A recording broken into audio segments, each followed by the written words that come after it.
यथाग्निर्दाहिका शक्ति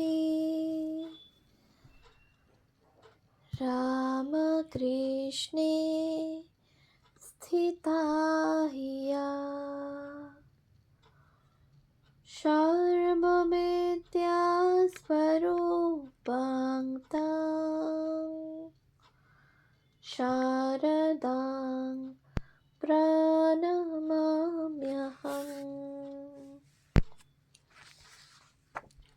পূজনীয়া প্রব্রাজিকা নির্ভয়প্রাণা মাতাজির সম্পাদনায় রচিত ভারতীপ্রাণা স্মৃতিকথা গ্রন্থ থেকে পাঠ।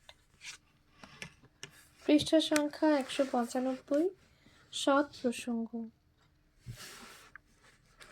প্রশ্ন: জব করতে বসলেই যত সব কাজের কথা মনে পড়ে।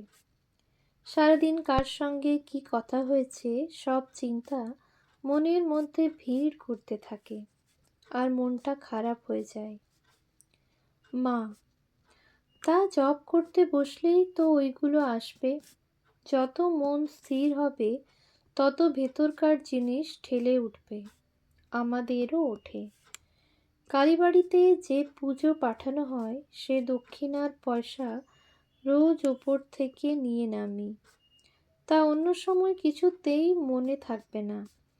জব করতে বসলে মনে পড়বে কালীবাড়ির পয়সা তো দেওয়া হয়নি। এগুলো নিয়ে অযথা মনস্তাপ করতে নেই। মনের স্বাভাবিক গতিতেই এসব চিন্তার ওঠাপড়া থাকে, এতে গুরুত্ব দিতে নেই। গীতাতে তো পড়েছ, অভ্যাসেন তু কৌন্তেয় বৈরাগ্যেন যা গৃহ্যতে। অভ্যাস আর বৈরাগ্য চঞ্চল মনকে স্থির করতে পারে।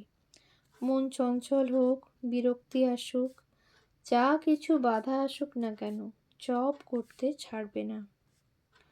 আর ঠাকুরের কাজ ভেবে সংঘের সব কাজ করবে। তবেই দেখবে কাজে কষ্ট বা বিরক্তি আসবে না। মনের মধ্যে সর্বদা একটা সদ্ভাব, সৎ চিন্তা জাগিয়ে রাখবে। স্বামীজির সংঘের প্রতিদের কাজকর্ম থাকবেই। কাজগুলি ঠাকুরের কাজ ভেবে অনুরাগের সঙ্গে করতে পারলে তাই আমাদের অন্তর্মুখ করে তুলবে। মন শান্ত হবে, শান্তি আসবে। প্রশ্ন: আচ্ছা মা, কতক্ষণ গুরুর ধ্যান করা উচিত? তাকে কি পুজোও করব? মা: গুরুর ধ্যান বেশিক্ষণ করতে হবে না। গুরুকে প্রণাম করে ইষ্টে লয় করে দিলেই হবে। তবে তুমি পুজো করতে পারো। গুরুর পুজোও পঞ্চোপচার: গন্ধ, পুষ্প, ধূপ, দীপ, নৈবেদ্য। গুরু থাকেন মাথায়, ইষ্ট থাকেন হৃদয়ে। ইষ্টের পূজা কিন্তু ষোড়শোপচারে করতে হবে। গুরুকে ইষ্টে লয় করা কেমন করে হবে জানো? গুরুর ধ্যান করতে করতে হয় গুরু মাথা থেকে নেমে ইষ্টের সঙ্গে মিলিত হবে, অথবা ইষ্ট হৃদয় হতে মাথায় গিয়ে গুরুর সঙ্গে মিলিত হবেন। তারপর গুরু ও ইষ্ট এক হয়ে যাবেন। প্রশ্ন: আচ্ছা মা, ইষ্টকে জ্যোতির্ময় রূপে চিন্তা করতে হয়, সে কি রকম? মা: শরৎ মহারাজ বলতেন, খুব জোর টর্চের আলো ফেললে যেমন জল জলে ভাব দেখা যায়, সেইভাবে চিন্তা করতে করতে জ্যোতির্ময় রূপের আভাস পাওয়া যায়। যেমন যেমন গুরু বলে গেছেন মা, সেভাবে করে যাও। সাধন করতে করতে এগুলি আপনা আপনি ধরতে পারবে। প্রশ্ন: ঠাকুর মা সঙ্গে আছেন, এ ভাব থাকলে তো ভয় বা দুশ্চিন্তা আসার কোনো প্রশ্নই থাকে না। কিন্তু কি করে সে ভাব আসে? মা: কি জানো, কতকগুলি জিনিস আরোপ করতে করতেও অভ্যাস হয়। একবার নিবেদিতা স্কুলে থাকাকালে সুধীরাদি রাত 9টার সময় আমাকে এক জায়গায় কোনো দরকারে যেতে বলেন। একা একা ওই রাত্রে কি করে যাব? আমি তো ভয়ে আকুল। বলেই ফেললাম, সুধীরাদি, একা কি করে যাব? সুধীরাদি এক ধমক দিয়ে বললেন, আমি কোনো লোক দিতে পারবো না। আর কেনই বা দেব? তুমি কি একা? ঠাকুর সঙ্গে নেই? আমি থতমত খেয়ে বললাম, হ্যাঁ, তা তো আছেন, তবে একা বলছো কেন? সত্যি সত্যি জানো, ওই রকম বলাতে আমার ভয়টা কেটে গেল। দিব্যি একা একা চলে গেলাম। তারপর যখনই মনে ভয় আসতো, সুধীরাদির কথাটি মনে এসে সাহস দিত। কেটে তো গেল। মা তো কখনো বিপদে ফেলেননি। তারা যে সর্বদা সঙ্গে আছেন, এতে কি কোনো সন্দেহ আছে? প্রশ্ন, আচ্ছা মা, শরৎ মহারাজকে আপনি কখনো রাগ করতে দেখেছেন? মা মাথা নেড়ে, কখনো না। তার ওসব বকুনি টকুনি দেওয়ার অভ্যেস ছিল না। তবে খুব রাশভারী লোক ছিলেন, দেখলে ভয় করত। গম্ভীর হয়ে থাকলে আর কথাই নেই, কিন্তু কখনো কাউকে বকুনি দিতে দেখিনি। প্রশ্ন, আমার হয়তো কোনো দোষ নেই, তবু দোষারোপ করে কেউ যদি বকুনি দেন, তখন কি করতে হবে? মা চুপ করে থাকবে, আর কি করবে? তা না হলে কি হয় জানো, সেও একটা বললে আমি আবার আর একটা বললাম, এতে আরও মনোমালিন্য বেড়ে যায়। এর চেয়ে চুপ করে থাকলে যে বকে পরে মনোকষ্ট তারই হয়। একটা ঘটনা বলি শোনো। তখন আমি কাশিতে আছি, ডান চোখটায় কম দেখছি। ডাক্তার দুর্গাপদবাবু আমাকে খুব স্নেহ করতেন। তিনি নিজে তো দেখলেনই, আবার কলকাতার বড় বড় সব ডাক্তারকে দেখিয়ে অনেক যত্ন করেছেন। অল্প অল্প দেখছি, তাই মনে একটা ভয় ধরে গেছে, কি জানি যদি অন্ধ হয়ে যায়, তবে আবার কার গলগ্রহ হব। একদিন বলেই ফেললাম, দুর্গাপদদা, আমার মনে বড় ভয় হয়েছে, কি জানি যদি অন্ধ হয়ে যায়, আবার কার গলগ্রহ হয়ে থাকতে হবে। যেই না বলা, অমনি উনি ভয়ঙ্কর উত্তেজিত হয়ে বলতে লাগলেন, তুমি কি ভেবেছ? তুমি কি সেবা দিয়ে ওদের কিনে নিয়েছ? তোমার কাছে কি তারা বাঁধা পড়েছেন? তারা কি জগতে ভাঁওতা দিতে এসেছিলেন? অর্থাৎ তোমার ঠাকুরমার ওপর বিশ্বাস নেই? আরও যা নয় তাই বলে বকতে লাগলেন। আমি তো একেবারে হতভম্ব, কি থেকে কি হলো বুঝতেই পারলাম না। বসে বসে থেকে থেকে আমার কান্না পেতে লাগলো, কিন্তু আমি একটিও কথা না বলে চুপ করে রইলাম। পরে প্রফুল্ল মাসিমা ওর কাছে গেলে বলেছিলেন, দেখো, কাল আমার বড্ড রাগ হয়েছিল, তাই সরলাকে খুব বকেছি, কিন্তু সে তো একটা কথারও উত্তর দিল না। পরে তাই নিজের মনের কষ্টে নিজেই মরি। এই রকম চুপ করে থাকলে আর সহ্য করতে পারলে যে রাগ করে, কষ্টটা তাকেই ভোগ করতে হয়। প্রশ্ন, আর একবার কাঞ্জিলাল ডাক্তারও আপনাকে কি বলেছিলেন না মা? মা সেই শ্রী শ্রী মার অসুখের সময়। মা তখন কিছু খেতেই পারেন না, এই কটি ভাত দিয়েছি। এতেই ডাক্তার কাঞ্জিলাল বলতে লাগলেন, তুমি কি মাকে মেরে ফেলবে? এই রোগা শরীরে এত ভাত খেতে দিচ্ছ? এ আর চলবে না, নার্সের ব্যবস্থা করতে হবে দেখছি। আমার খুব খারাপ লেগেছিল আর কান্না পাচ্ছিল। সবাই মাকে বাঁচিয়ে তোলার চেষ্টা করছে, আর আমি মাকে মেরে ফেলবার ব্যবস্থা করছি। এরকম কথা ডাক্তার কি করে বললেন? আমি মার সেবা ছেড়ে দিয়ে স্কুলে চলে যেতে চাইলাম। শরৎ মহারাজকে তাই বলতে গেলাম। গোলাপ মা শুনেই বলতে লাগলেন, যেতে চায় যাক না, কার মাথা কিনে নিয়েছে? নিজের গুরুর সেবা করছে, নিজেরই মঙ্গল হচ্ছে, তাতে অত মেজাজ দেখানো কেন? ডাক্তার একটা কথা বললেই বা, শরৎ মহারাজও ডেকে বললেন, দেখো, যেতে ইচ্ছা যাও, কিন্তু ভেবে দেখো, ঠাকুরকে অসুস্থ দেখেও যোগীর মা চলে গেলেন, তাই শেষ সময়টা আর দেখা হলো না। তুমি কি এই সময়টা চলে যাবে? আমি মহারাজের ইঙ্গিতটা বুঝতে পারলাম, গোলাপ মার রাগের কারণটাও ধরতে পারলাম। তখন মন থেকে সব ঝেড়ে ফেলে দিয়ে থেকে গেলাম। যে যাই বলুক, এখানে পড়ে থাকবো মার সেবা নিয়ে। প্রশ্ন, এই যে মা সবাই বলে সাধুর রাগ জলের দাগ, মা তা সত্যি মা।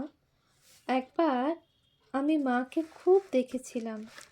মা একদিন জয়রামবাটিতে রাধুর ওপর খুব রেগে গেছেন। রাধুর তখন 15-16 বছর বয়স। রাধু ছুটছে, ওকে মারবেন বলে মাও ছুটছেন। উত্তেজনায় মার চুলগুলো খুলে গেছে। বলছেন, আজ তোকে এমন মার মারবো, দেখি কে তোকে রক্ষা করে। আমি খুব ভয় পেয়ে গেছি।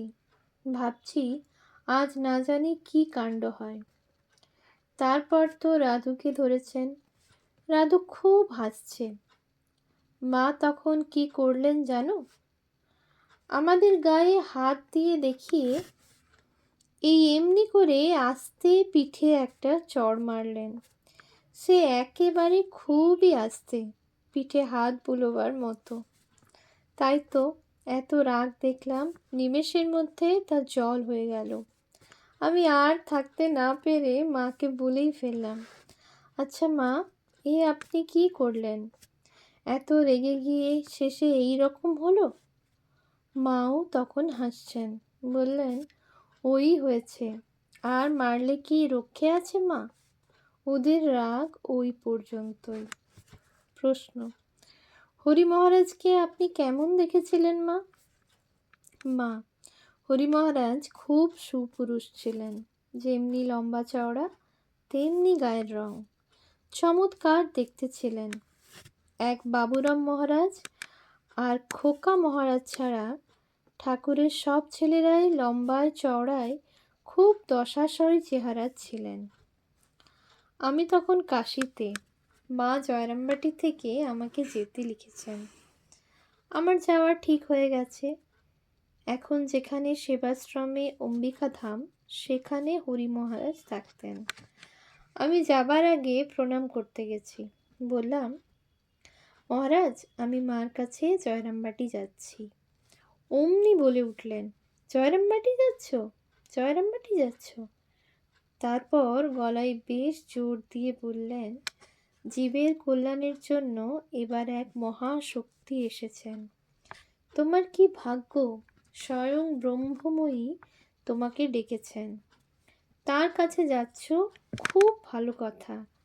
যে মন আমরা কণ্ঠ দেখিয়ে এখানে তুলতে হিমশিম খেয়ে যায়, মা রাধো রাধো করে অনেক কষ্টে মনটাকে সেখানে নামিয়ে রেখেছেন। তার কাছে যাচ্ছ, খুব ভালো, খুব ভালো। প্রশ্ন, মা, আপনি জয়রামবাটি ও গোয়ালপাড়ার কথা খুব বলেন, কামারপুকুরের কথা তো তেমন বলেন না। মা, আমি তো বেশিরভাগ শ্রী শ্রী মার অসুখের সময় গোয়ালপাড়া বা জয়রামবাটি গেছি, তাই আমার কামারপুকুর যাওয়া হতো না। 1918 সালে যখন মার কাছে গোয়ালপাড়া গেছি, মা বললেন, সরলা, তোমার কামারপুকুর যাওয়া হয়নি, তুমি একবার ঘুরে এসো গে। মা আমার হাতে 3টি টাকা দিয়ে বললেন, 2 টাকা শ্রী শ্রী রঘুবীরকে দিও, আর 1টি টাকা মাকুকে দিও। মাকুর প্রথম ছেলে মারা যাওয়ার পর দ্বিতীয় ছেলে হয়েছে। মা তাই 1টি টাকা দিয়ে ছেলেকে দেখতে বলে দিলেন।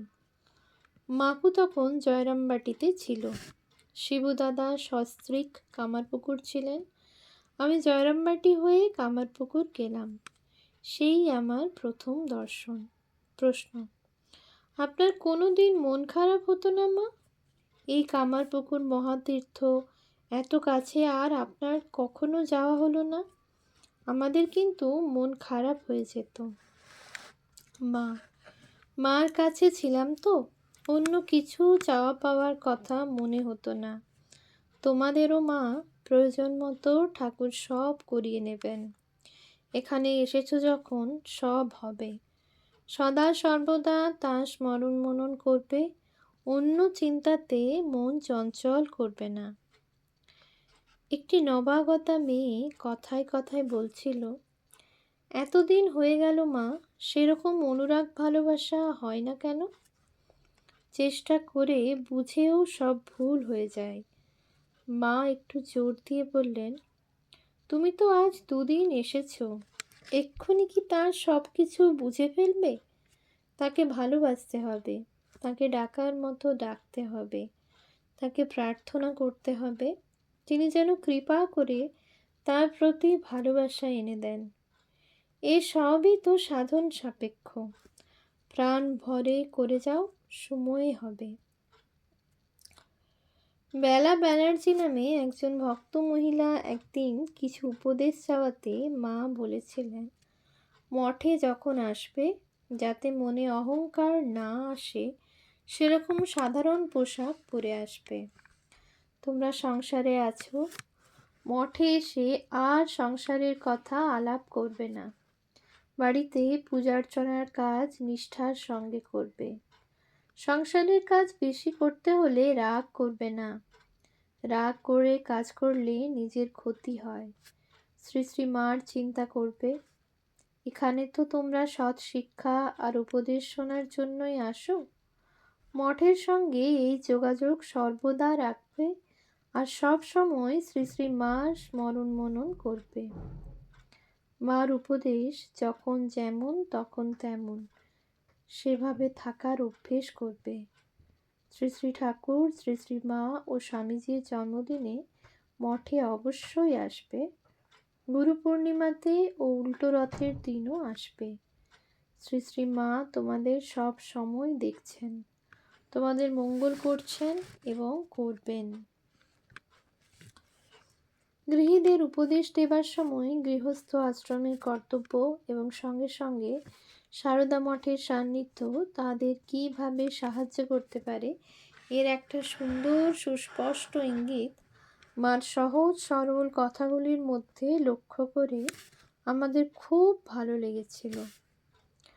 আর একদিন ভিন্ন আশ্রমে দীক্ষা নিয়েছেন এমন এক ভদ্রমহিলা এসে বলছেন, সবই রয়েছে মা, কিন্তু শান্তি পাচ্ছি না। শান্তি কিসে পাবো মা, বলে দিন। মা তখন তাকে বললেন, যে নাম পেয়েছ মা, তাই নিষ্ঠা ভরে জপ করে যাও, তাতেই শান্তি পাবে। ঠাকুরমা সকলেই তো বলে গেছেন সংসারের সব কাজ করে যাবে, কিন্তু মনটা ভগবানের পায়ে ফেলে রাখবে। চেষ্টা করে যাও, দেখবে আর কষ্ট পাবে না। নাম করে যাও, একমাত্র এতেই শান্তি পাবে তুমি। ওম শান্তি শান্তি শান্তি। হরি ওম তৎসৎ। শ্রীরামকৃষ্ণার্পণমস্তু।